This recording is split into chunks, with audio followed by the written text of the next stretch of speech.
విద్యుత్ నిరోధం యొక్క ప్రమాణం ఏమి ఇప్పుడే మనం డిస్కస్ చేసాం.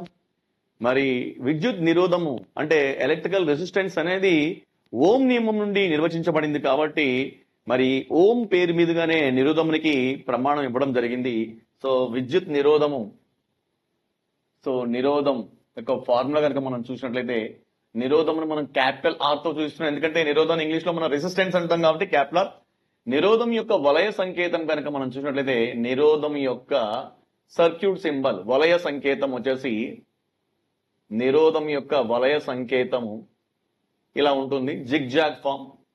ఇది నిరోధం యొక్క వలయ సంకేతము. సో ఇంతకీ ఓం నియమం నుండి ఏమిటి? ఓం నియమం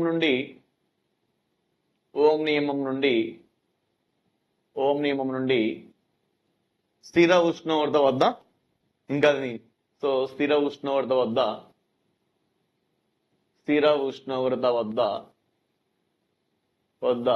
R is equal to V by I.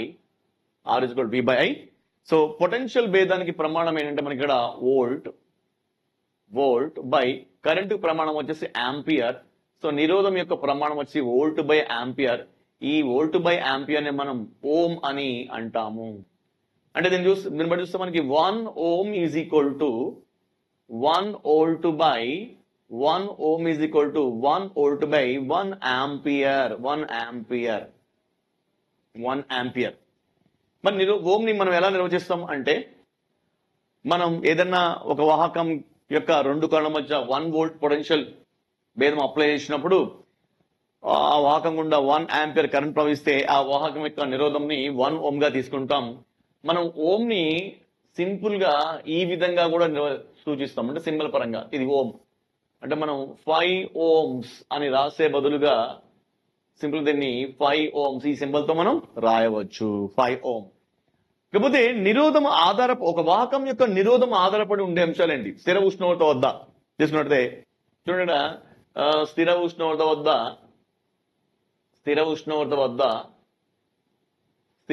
వద్ద వాహక నిరోధం ఆధారపడి ఉండే అంశాలు ఏంటంటే, సో వాహకం యొక్క నిరోధము ఆధారపడి ఉండే అంశాలు అంటే ఏ అంశాలపైన ఒక వాహకం యొక్క నిరోధము ఒక కండక్టర్ యొక్క రెసిస్టెన్స్ డిపెండ్ అయి ఉంటుందంటే 3 ఫ్యాక్టర్స్ ఉన్నాయి ఇక్కడ. ఏంటా 3 ఫ్యాక్టర్స్? కండక్టర్ యొక్క లెంత్ అంటే వాహకం యొక్క పొడవు, నెక్స్ట్ వాహకం యొక్క మధ్య ఛేద వైశాల్యము అంటే area of cross section of the conductor, next వాహకం యొక్క అంటే పదార్థ స్వభావం మీద కూడా ఆధారపడి ఉంటుంది. అంటే ఇప్పుడు నువ్వు కాపర్ కండక్టర్ తీసుకున్నావా, అల్యూమినియం కండక్టర్ తీసుకున్నావా, ఏ కండక్టర్ తీసుకున్నావా అంటే పదార్థ స్వభావం పైన కూడా ఆధారపడి ఉంటుంది. సో ప్రధానంగా మరి స్థిర ఉష్ణోగ్రత వద్ద వాహకం యొక్క నిరోధం ఆధారపడి ఉండే అంశాలు 3 అంశాలు. ఆ 3 అంశాలు ఏంటంటే, నెంబర్ 1 వాహకం యొక్క పొడవు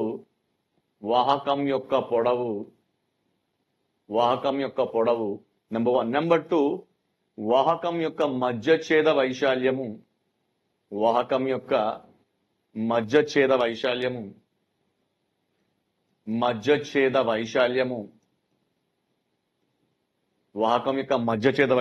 నెంబర్ 3 పదార్థ స్వభావం పైన కూడా ఆధారపడి ఉంటుంది. ఒకసారి చూద్దాం ఏ విధంగా మరి ఒక వాహకం యొక్క నిరోధము ఈ 3 అంశాలపైన ఆధారపడి ఉంటుంది చూద్దాం. వాహకం యొక్క పొడవు కావచ్చు, వాహకం యొక్క మధ్య ఛేద వైశాల్యం కావచ్చు, పదార్థ స్వభావం కావచ్చు. సో ముందుగా వాహకం యొక్క పొడవు పైన నిరోధం ఎలా ఆధారపడి ఉంటుంది? సో మొదటిది వచ్చేసి వాహకం యొక్క నిరోధము, వాహకం యొక్క పొడవు లెంత్ ఆఫ్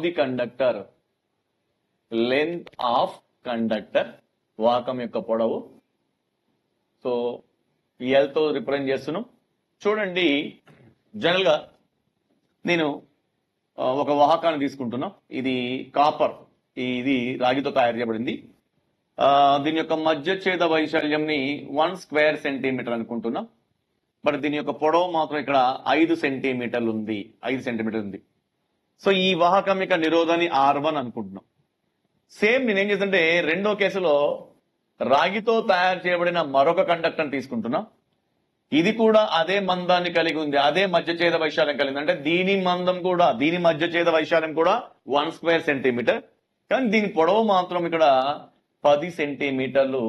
సో దీని యొక్క పొడవు, దీని యొక్క నిరోధన R2 అనుకోండి. చూడండి, ఇప్పుడు ఇందులో ఏ వాహకం యొక్క, అంటే ఏ తీగ యొక్క నిరోధం అధికంగా ఉంటుందంటే ఖచ్చితంగా వాహకం యొక్క పొడవు పెరిగినప్పుడు మరి అంతర్గతంగా ఎలక్ట్రాన్లు ప్రయాణించేటప్పుడు అవి చేసే అభిఘాతాలు పెరుగుతాయి. దాంతో పాటుగా అవి ఎదుర్కొనే నిరోధం కూడా, వ్యతిరేకత పెరుగుతుంది, అంటే నిరోధం కూడా పెరుగుతుంది. కాబట్టి దీన్ని బట్టి చూస్తే ఈ R1 R2ని కంప్లీట్ చేసినప్పుడు ఖచ్చితంగా ఈ పొడవు ఎక్కువగా ఉన్నటువంటి ఈ తీగ యొక్క నిరోధం ఖచ్చితంగా ఎక్కువ ఉంటుంది, R2 greater than R1. So ఏది ఏమైనప్పుడు కూడా మన కన్క్లూజన్ ఏంటంటే ఖచ్చితంగా వాహక నిరోధం అనేది, చూడండి, వాహక నిరోధము అనేది వాహకం యొక్క పొడవుకి అనులోమానుపాతంలో ఉండును. వాహకం యొక్క పొడవుకి అనులోమానుపాతంలో ఉండును. వాహక నిరోధం క్యాపిటల్ R అనేది వాహకం యొక్క పొడవుకి L కి అనులోమానుపాతంలో ఉండును. లేదంటే దీన్ని మ్యాథమెటికల్ ఎక్స్ప్లెయిన్ చేస్తే R1/R2 is equal to L1/L2. So ఒకటి గుర్తుపెట్టుకోండి మీకు. సో చూడండి, వాహకం యొక్క నిరోధము వాహకం యొక్క పొడవుకి అనులోమానుపాతంలో ఉండును. అంటే పొడవును 2 రెట్లు పెంచామనుకోండి, నిరోధం కూడా 2 రెట్లు పెరుగుతుంది. పొడవుని ఎలా మార్చితే నిరోధంలో కూడా అదే విధమైన మార్పు సంభవిస్తుంది. సో వాహకం యొక్క నిరోధము వాహకం యొక్క పొడవుకి అనులోమానుపాతంలో ఉంటుంది, డైరెక్ట్లీ ప్రపోర్షనల్ గా ఉంటుంది. అదే సందర్భంలో మరి వాహకం యొక్క నిరోధము మధ్యఛేద వైశాల్యం పైన ఏ విధంగా ఆధారపడి ఉంటుందో చూద్దాం. సో వాహకం యొక్క మధ్యఛేద వైశాల్యము area of cross section of the conductor. వైశాల్యము area of cross section of conductor. మనం చూసినట్లయితే area of cross section of the conductor, దీన్ని మనం క్యాపిటల్ A తో సూచిస్తున్నాం. ఇక్కడ క్యాపిటల్ A తో సూచిస్తున్నాం. చూడండి, మళ్ళీ ఒక సింపుల్ ఎగ్జాంపుల్ తీసుకుందాం మన కేసు. ఇక్కడ నేనేం చేస్తానంటే ఒక రాగి తీగ తీసుకుంటున్నా, రాగి తీగ అనుకుందాం. ఇది రాగి తీగ, దీని యొక్క పొడవు వచ్చేసి 5 సెంటీమీటర్లు, దీని యొక్క మధ్యఛేద వైశాల్యం 1 స్క్వేర్ సెంటీమీటర్. సో దీనికి ఉన్నటువంటి నిరోధాన్ని R1 అనుకుందాం. ఇప్పుడు నేను ఏం చేస్తే మరొక రాగి తీగ తీసుకుంటున్నా.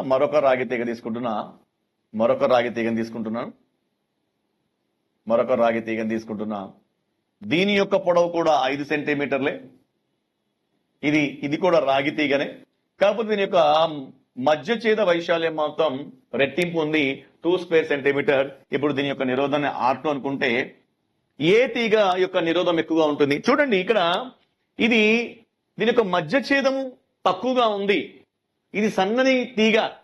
దీని గుండా ఎలక్ట్రాన్లు కనుక ప్రయాణించినట్లయితే ఇవి ఈ ఇరుకు మార్గం గుండా అవి ఎక్కువ అభిఘాతాలు చేసే అవకాశం ఉంది. ఒకవేళ ఎలక్ట్రాన్లు వాటంతట అవి ఎక్కువ అభిఘాతాలు చేస్తే, ఎక్కువసార్లు ఢీకొంటే అవి అనుభవించే వ్యతిరేకత ఎలా ఉంటుంది? ఎక్కువగా ఉంటుంది, అంటే నిరోధం ఎక్కువగా ఉంటుంది. కానీ ఇక్కడ చూసినట్లయితే మధ్యఛేద వైశాల్యం ఎక్కువగా ఉండటం వల్ల ఒక రకంగా చెప్పుకోవాలంటే ఎలక్ట్రాన్లు ప్రయాణించినప్పుడు వాటికి తగినంత ప్లేస్ దొరుకుతుంది, తగినంత స్థలము దొరుకుతుంది. కాబట్టి ఎలక్ట్రాన్లు వాటంతో అవి చేసే అభిఘాతాలు తగ్గుతాయి. సో ఆటోమేటిక్ గా ఎలక్ట్రాన్లు అనుభవించే వ్యతిరేకత తగ్గుతుంది, నిరోధం అనేది తగ్గుతుంది. కాబట్టి కండక్టర్ యొక్క మధ్యఛేద వైశాల్యం పెరుగుతుంది అంటే ఖచ్చితంగా నిరోధం అనేది తగ్గుతుంది. కాబట్టి ఇక్కడ ఈ రెండింటిలో ఏ తీగలో ఎక్కువ అభిఘాతాలు జరుగుతాయంటే ఈ తీగలో ఎక్కువ జరుగుతాయి, ఈ తీగలో తక్కువ జరుగుతాయి. ఇక్కడ వ్యతిరేకత ఎక్కువ ఉంటుంది, ఇక్కడ వ్యతిరేకత తక్కువ ఉంటుంది. అంటే నిరోధం ఇక్కడ ఎక్కువ, నిరోధం ఇక్కడ తక్కువ. అంటే R1 ఎక్కువగా ఉంటుంది ఇక్కడ. అంటే దీన్ని బట్టి చూస్తే మనకి ఏమర్థమవుతా ఉంది? వాహకం యొక్క మధ్యఛేద వైశాల్యము పెరిగితే నిరోధము తగ్గుతుంది. అప్పుడు నిరోధానికి మధ్యఛేద వైశాల్యానికి మధ్యగల సంబంధం ఏంటి? చూడండి క్లియర్ గా, వాహక నిరోధము మధ్యఛేద వైశాల్యానికి విలోమానుపాతంలో ఉండును. వాహక నిరోధము మధ్యఛేద వైశాల్యానికి విలోమానుపాతంలో ఉండును. So R is inversely proportional to, inversely కాబట్టి 1/n రాస్తున్నాం మనం, right? Inversely proportional to area of cross section నిరోధం అనేది మధ్య ఛేద వైశాల్యానికి విలోమానుపాతంలో ఉండను. ఇది సో దీన్ని బట్టి చూస్తే R1/R2 is equal to A2/A1. ఇప్పుడు ఈ రెండింటిని మనం క్లబ్ చేసాం అనుకోండి, మనకేంటి నిరోధం అనేది పొడవుకు అనులోమానుపాతంలో ఉంది, నిరోధం అనేది మధ్య ఛేద వైశాల్యానికి విలోమానుపాతంలో ఉంది. ఈ రెండింటిని క్లబ్ చేస్తే మనకి R ప్రపోర్షనల్ టు, మనకు తెలుసు మ్యాథమెటికల్ గా ఏ అనేది B కి అనులోమానుపాతంలో ఉంటూ అదే A C కి కూడా అనులోమానుపాతంలో ఉంటే A అనేది B మరియు C ల లబ్ధానికి కూడా అనులోమానుపాతంలో ఉండును. ఇది ఈ రిలేషన్షిప్ ఇక్కడ మనం వాడుకోబోతున్నాం. కాబట్టి R proportional to L, R proportional to 1/A అనుకున్నప్పుడు R proportional to L into 1/A, అప్పుడు R proportional to L into 1/A అంటే L/A. దీన్ని సమీకరణంగా మార్చినప్పుడు ఇక్కడ ఒకనొక స్థిరాంకం రాబోతా ఉంది. ఆ స్థిరాంకం ఏంటంటే రో. దీన్ని ఏమని చదవాలంటే రో అని చదవాలి. ఇది ఏం సూచిస్తుందంటే దేనిపైన ఆధారపడి అంటే పదార్థ స్వభావం పైన ఆధారపడి ఉంటుంది. సో ఆల్రెడీ మనం చెప్పుకున్నాం, ఒక వాహకం యొక్క నిరోధం 3 అంశాలపైన ఆధారపడి ఉంటుందని. వాహకం యొక్క పొడవు, వాహకం యొక్క మధ్య ఛేద వైశాల్యము, అదే సందర్భంలో ఆ వాహకము ఏ పదార్థంతో తయారు చేయబడింది. సో పదార్థం మారిందంటే వాహకం యొక్క నిరోధం కూడా మారుతుంది. కాబట్టి ఈ రో అనేది ఏం తెలియజేస్తుందంటే పదార్థ స్వభావాన్ని తెలియజేస్తుంది. అంటే ఈ రో అనేది ఒక్కొక్క మెటీరియల్ కి ఒక్కోలాగా ఉంటుంది. మొత్తానికైతే మనకి R ఈజ్ ఈక్వల్ టు రో L/A. సో దీంట్లో మీకు తెలుసు చూడండి, R అంటే వాహక నిరోధము, మరి రో అంటే ఇక్కడ విశిష్ట నిరోధము అంటాం దీన్ని, లేదా విశిష్ట నిరోధం లేదా నిరోధకత అంటారు. విశిష్ట నిరోధం లేదా నిరోధకత అంటారు.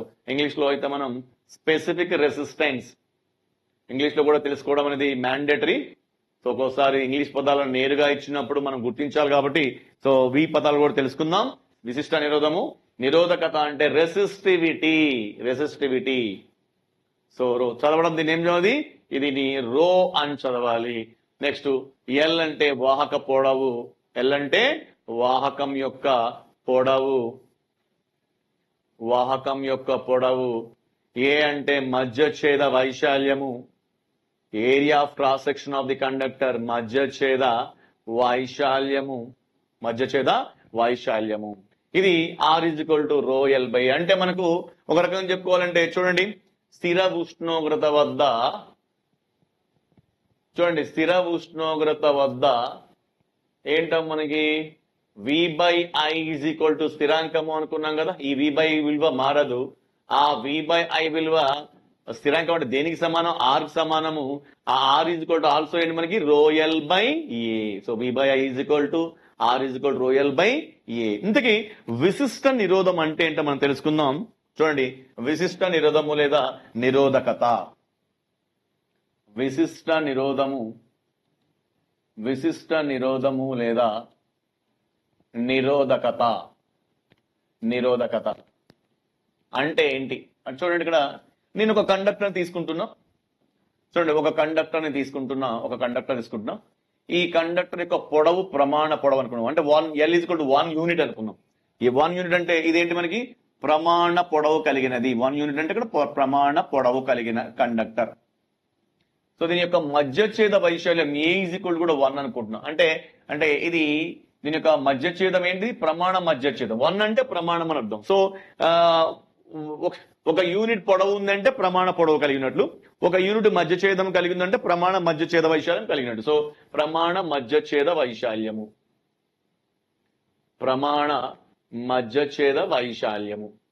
ఇప్పుడు చూడండి, మనకు తెలుసు ఇప్పుడు R ఈజ్ ఈక్వల్ ఫార్ములా ఏమొచ్చింది మనకి రో L/A కదా. సో దీని నుంచి మనం క్రాస్ మల్టిప్లై చేసాం అనుకోండి, రో L ఈజ్ ఈక్వల్ టు ఏముంది R ఇంటూ A. సో దీని నుంచి రో ఈజ్ ఈక్వల్ టు మనకి RA/L. చూడండి, ఇక్కడ రో ఈజ్ ఈక్వల్ టు RA/L. ఇప్పుడు మనం తీసుకున్నటువంటి కండక్టర్ కి దీన్ని అనువర్తింపజేద్దాం. మనం తీసుకున్న కండక్టర్ ఎటువంటి కండక్టర్, ప్రమాణ పొడవు కలిగిన కండక్టర్ మరియు ప్రమాణ మధ్య ఛేద వైశాల్యం కలిగినటువంటి వాహకం. మనం తీసుకున్నటువంటి వాహకము ఎటువంటి వాహకము, ప్రమాణ పొడవు మరియు ప్రమాణ మధ్య ఛేద వైశాల్యం కలిగినటువంటి వాహకము. అప్పుడు ఏముంది rho is equal to R into ప్రమాణ మధ్యఛేదం అంటే యూనిట్ ఏరియా ఉంది అంటే A is equal to 1. So clear గా మనకు A is equal to 1, L is equal to 1 కాబట్టి ఈ రెండింటి ఇందులో మనం ప్రతిక్షేపిస్తే సబ్స్టిట్యూట్ చేస్తే ఏమవుతుంది ఆర్ ఇంటూ 1/L ఏమవుతుంది 1. అప్పుడు రో ఈజ్ ఈక్వల్ టు చూడండి ఇక్కడ రో ఈజ్ ఈక్వల్ టు ఆర్ అంటే విశిష్ట నిరోధం అంటే ఏదో కాదు నిరోధమే. వాహకం యొక్క నిరోధాన్ని విశిష్ట నిరోధం అంటున్నాం. కానీ ఎప్పుడు ఆ వాహకము ప్రమాణ పొడవు ప్రమాణ మధ్యఛేద వైశాల్యాన్ని కలిగి ఉన్నప్పుడు. సో కాబట్టి ఇక్కడ విశిష్ట నిరోధాన్ని ఎలా నిర్వచిస్తున్నాం అంటే ప్రమాణ పొడవు మరియు ప్రమాణ మధ్యఛేద వైశాల్యం కలిగిన వాహకం యొక్క నిరోధమునే విశిష్ట నిరోధము అని అంటారు. చూడండి ప్రమాణ పొడవు మరియు ప్రమాణ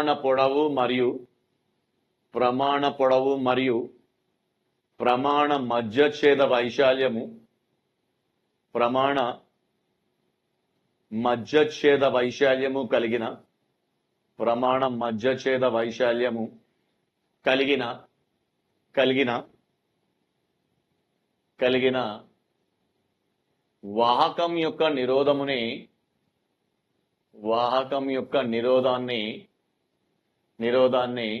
విశిష్ట నిరోధము లేదా నిరోధకత అంటారు. విశిష్ట నిరోధము లేదా నిరోధకత అంటారు. దీన్ని మనం దేంతో సూచిస్తున్నాం? రోతో చూస్తున్నాం. సో మళ్ళీ ఒకసారి రిపీట్ చేయండి అంతా. సో ప్రమాణ పొడవు మరియు ప్రమాణ మధ్యఛేద వైశాల్యము కలిగిన వాహకం యొక్క చూడండి ప్రమాణ పొడవు మరియు ప్రమాణ మధ్యఛేద వైశాల్యము కలిగిన వాహకం యొక్క నిరోధాన్ని విశిష్ట నిరోధము లేదా నిరోధకత అని అంటారు. సో మరి విశిష్ట నిరోధానికి ప్రమాణాలు ఏంటి అది మనం కనుక్కుందాం. చూడండి ఇక్కడ విశిష్ట నిరోధం యొక్క ప్రమాణాలు. విశిష్ట నిరోధము లేదా నిరోధకత రెండు ఒకటే. Specific resistance or resistivity. విశిష్ట నిరోధం యొక్క ప్రమాణాలు కనుక మనం చూసినట్లయితే విశిష్ట నిరోధం యొక్క ప్రమాణాలు ముందుగా విశిష్ట నిరోధం యొక్క ప్రమాణాలు కనుక్కోవాలి కాబట్టి విశిష్ట నిరోధం యొక్క ఫార్ములా రాసుకుందాం. ఆల్రెడీ మనకి రో ఫార్ములా రో ఈజ్ ఈక్వల్ టు ఏంటమ్మా rho is equal to R into A/L. So మరి నిరోధం యొక్క ప్రమాణం వచ్చేసి మనకి మనకు తెలిసిందే ఇంటూ మరి వైశాల్యం యొక్క ప్రమాణం మీకు తెలిసిందే స్క్వేర్ మీటర్ లేదా మీటర్ స్క్వేర్ బై లెంత్ పొడవు కాబట్టి దీని యొక్క ప్రమాణం మీటర్. ఒక మీటర్ క్యాన్సిల్ అయితే ఇంకొక మీటర్ మిగిలింది అంటే ఈ విశిష్ట నిరోధం యొక్క ప్రమాణం ఏంటి ఓం మీటర్ లేదా దీన్ని సింపుల్ గా ఇలా రిప్రజెంట్ చేయొచ్చు ohm metre. So very important. Already JLM లో అడిగిన క్వశ్చన్ విశిష్ట నిరోధం యొక్క ప్రమాణం వచ్చేసి ఓం మీటర్. విశిష్ట నిరోధం యొక్క ప్రమాణం వచ్చేసి ఓం మీటర్. ఇప్పుడు మనం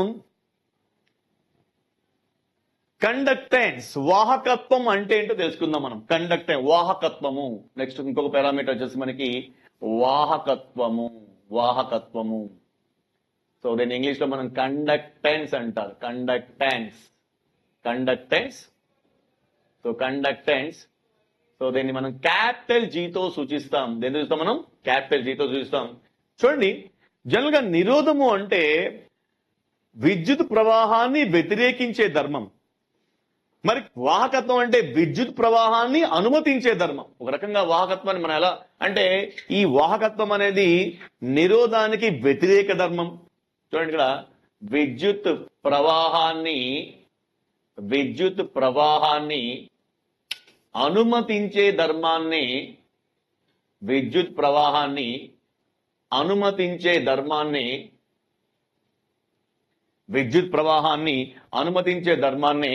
వాహకత్వం అంటారు.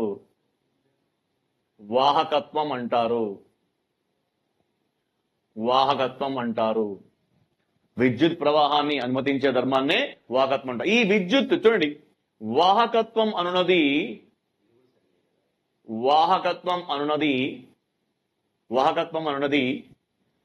నిరోధం యొక్క వ్యతిరేక ధర్మము.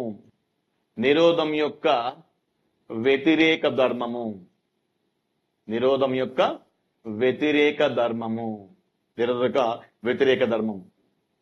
చూడండి ఇక్కడ మరి వాహకత్వం కాబట్టి ఇక్కడ మనం వాహకత్వం లేదంటే ఈ వాహకత్వాన్ని ఇంకోలా కూడా మనం నిర్వచించుకోవచ్చు. ఏంటంటే నిరోధం యొక్క విలోమాన్ని వాహకత్వము అని అంటారు. ఎందుకంటే మనం నిరోధం అనేది ఏం చేస్తుంది? విద్యుత్ ప్రవాహాన్ని వ్యతిరేకిస్తుంది. అదే సమయంలో వాహకత్వం అంటే విద్యుత్ ప్రవాహాన్ని అనుమతించే ధర్మాన్నే మనం వాహకత్వం అంటున్నాం. కాబట్టి సింపుల్ గా చెప్పుకోవాలంటే నిరోధం యొక్క విలోమాన్ని వాహకత్వం అంటారు. సో నిరోధం యొక్క విలోమాన్ని వాహకత్వం అని అంటారు. కాబట్టి మనం వాహకత్వాన్ని ఫార్ములా ఎలా రాసుకోవచ్చు? వాహకత్వం ఈజ్ ఈక్వల్ టు 1 నిరోధము. 1 విలోమం అంటే ఏంటమ్మా? ఎక్స్ యొక్క విలోమం 1/x, y యొక్క విలోమం 1/y. నిరోధం యొక్క విలోమం అంటే 1 నిరోధము. కాబట్టి మరి వాహకత్వాన్ని మనం దేంతో చూస్తాం? మనం క్యాపిటల్ జీతో చూస్తాం. G is equal to 1/R. G is equal to 1/R. ఒకవేళ మనం అంటే చూడండి, G is equal to 1/R లేదా R is equal to 1/G. అంటే వాహకత్వాన్ని మనం రివర్స్ చేసామనుకో నిరోధం వస్తుంది, నిరోధాన్ని రివర్స్ చేస్తే వాహకత్వం వస్తుంది. మరి నిరోధం యొక్క ప్రమాణం మనకు ఆల్రెడీ తెలుసు. మరి వాహకత్వం యొక్క ప్రమాణాలు ఏంటి? వాహకత్వం యొక్క ప్రమాణాలు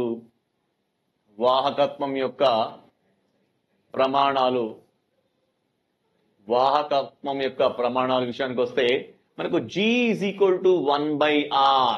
G is equal to 1/R అంటే చూడండి ఇక్కడ 1 నిరోధం యొక్క ప్రమాణం ఏంటి? ఓం. 1/ఓం. ఈ ఓం ని మనం పైకి షిఫ్ట్ చేసాం అనుకోండి, న్యూమరేటర్ కి లవముకి షిఫ్ట్ చేసాం అనుకోండి, ఏముంది? ఓం ఇన్వర్స్. 1/ఓం అన్న ఓం ఇన్వర్స్. అంటే యాక్చువల్ గా ఇంగ్లీష్ లో మనం దీన్ని ఓం అని రాస్తాం కదా, దీన్ని తిప్పి రాస్తాం అనుకోండి, అది MHO. సో దీన్ని ఓం అన్నప్పుడు ఈ రివర్స్ చేసినప్పుడు వచ్చేదాన్ని మో అని అంటాం మనం, మో. కాబట్టి ఓం ఇన్వర్స్ అన్న మో అన్న ఒకటే, మో. దీనికి ఇంకో పేరు కూడా ఉంది, సీమెన్. సో కాబట్టి ఇక్కడ ఇవన్నీ ఒకటే, ఇవన్నీ సమానమైనవి. కాబట్టి వాహకత్వానికి ప్రమాణం అంటే ఇక్కడ చూడండి ఎన్ని తీసుకోవచ్చు మనం? 1/ఓం అన్న, ఓం ఇన్వర్స్, మో, సీమెన్, ఇవన్నీ కూడా వాహకత్వం యొక్క ప్రమాణాలు, క్యాపిటల్ జీకి ప్రమాణాలు. సో మొత్తంగా నిరోధం యొక్క విలోమాన్నే వాహకత్వం అంటారు. Capital G is equal to 1/R లేదా capital R is equal to 1/G. మరి వాహకత్వం యొక్క ప్రమాణాలు వచ్చేసి 1/ఓం లేదా ఓం ఇన్వర్స్ లేదా మో లేదా సీమెన్.